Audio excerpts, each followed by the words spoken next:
పెళ్ళైనటువంటి హిందూ మహిళకు తల్లిదండ్రుల ద్వారా వారసత్వంగా వచ్చినటువంటి ఆస్తిపై హైకోర్టు కీలక తీర్పు ఇవ్వడం జరిగింది.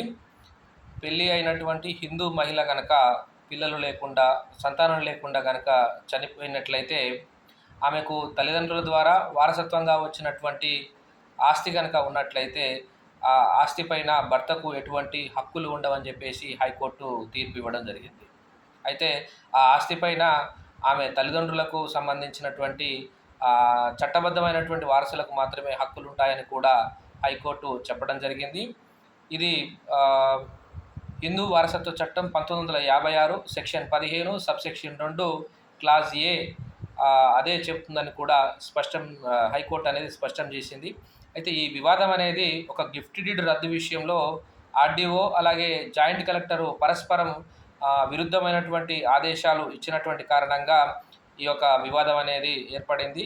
ఈ వివాదాన్ని పరిష్కరిస్తూ హైకోర్టు న్యాయమూర్తి రాజశేఖర్ రావు గారు ఈ యొక్క తీర్పు ఇవ్వడం జరిగింది.